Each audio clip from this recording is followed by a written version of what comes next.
Halo semuanya, jumpa lagi dengan saya Yusuf Aditya di channel pengembangan diri seputar ilmu hipnotis, ilmu hipnoterapi, dan ilmu gendam. Spesial pada video kali ini saya akan menjelaskan tentang pemecahan masalah dengan metode ilmu gendam yang sudah kita pelajari di video sebelumnya.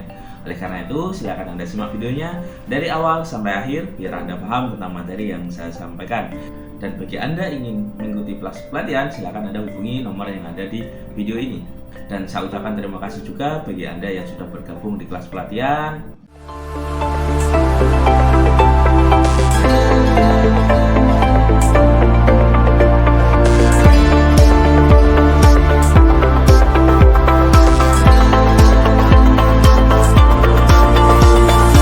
Seperti video di awal yang sudah saya jelaskan tadi, saya akan menjelaskan bagaimana cara penggunaan ilmu gendam digunakan untuk proses merubah kebiasaan buruk yang terjadi dalam kehidupan sehari-hari seseorang. Nah, kebiasaan buruk ini terjadi setiap orang pasti ada ya, entah itu disadari dan tidak disadari, dan itu biasanya terjadi karena trauma atau luka batin atau memang dari kebiasaan yang ditularkan oleh kehidupan sehari-hari. Contohnya orang sekitarnya, misal kebiasaan malas, kecanduan rokok, dan sebagainya. Nah, itu kalau tidak diatasi biasanya juga akan mengganggu tentang kehidupan seseorang. Kebiasaan buruk ini bisa terjadi dimanapun ya. Contoh kebiasaan main HP, bisa juga sekarang ini banyak sekali ya kebiasaan buruk, yaitu kecanduan judi online atau kecanduan slot. Nah, ini bagaimana cara mengatasinya?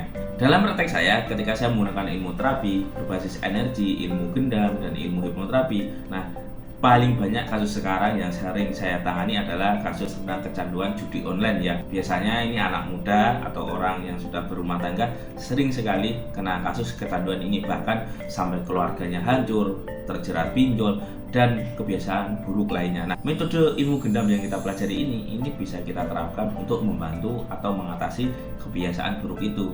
Nah, kebiasaan buruk itu kan letaknya di pikiran bawah sadar. Nah, dengan metode ilmu gendam ini, kita akan bantu orang tersebut masuk ke kondisi pikiran bawah sadar, baru kita ganti mindsetnya, atau kita rubah, atau kita program kebiasaan buruknya menjadi kebiasaan yang berdaya. Kalau sudah memiliki kebiasaan yang berdaya, nah kita bisa lakukan lagi, ditingkatkan lagi biar lebih berdaya, lebih semangat, lebih positif lagi. Nah, ini contoh kasus yang bisa kita tangani dengan ilmu gendam atau dengan ilmu hipnoterapi. Jadi banyak sekali ya kasusnya.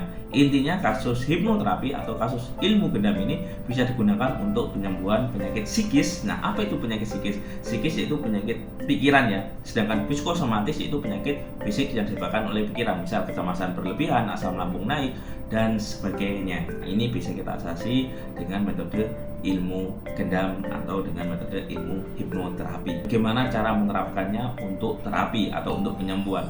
Jadi tata cara itu seperti ini ya. Ketika itu orangnya sudah siap, sudah menyadari mau kita terapi, otomatis dia harus mengikuti semua instruksi yang kita berikan.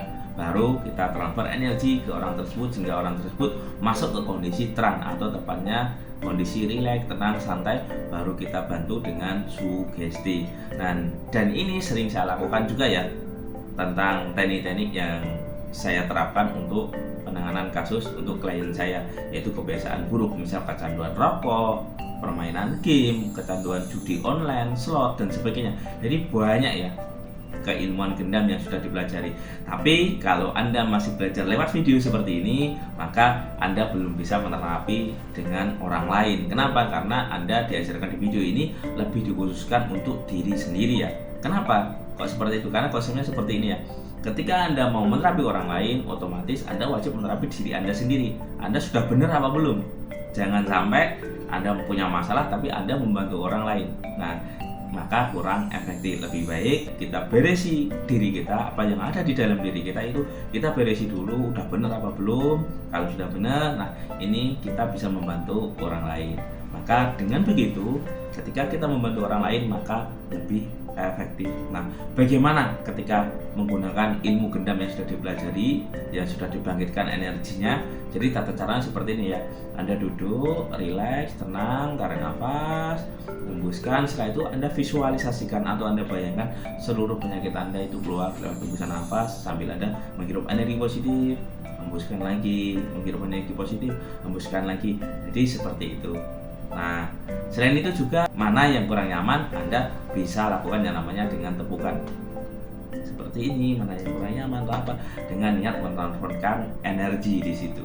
Maka dengan begitu, secara aura atau secara energi esoterik yang ada di dalam diri Anda itu kembali lancar, sehingga akan terjadi yang namanya penyembuhan atau perubahan energi di dalam diri Anda. Perubahan itu terjadi pertama di level perasaan dulu. Nah, ketika perasaannya oke, pikirannya oke, jadi dari perasaan turun ke pikiran. Nah, dari pikiran ini nanti akan menghasilkan energi positif. Nah, ketika sudah menghasilkan energi positif ini akan mempengaruhi yang namanya semangat kerja. Nah, ketika terjadi semangat kerja, maka otomatis akan menentukan yang namanya perilaku. Nah, dari perilaku ini akan menjadi yang namanya karakter. Nah, dari karakter inilah akan menjadi yang namanya realitas kehidupan atau nasib seseorang. Jadi konsepnya itu seperti itu ya. Ketika yang ada di dalam diri sudah berubah, maka biasanya di luar diri kita juga ikut berubah. Oke, mungkin ini yang bisa saya sampaikan. Dan bagi Anda yang menemukan channel ini, jangan lupa like dan subscribe dan nyalakan lonceng notifikasinya. Dan apabila saya upload video, Anda mendapatkan notifikasinya. Saya Adi, Bila Taufik Walhidayah. Wassalamualaikum warahmatullahi wabarakatuh. Salam hipnosa.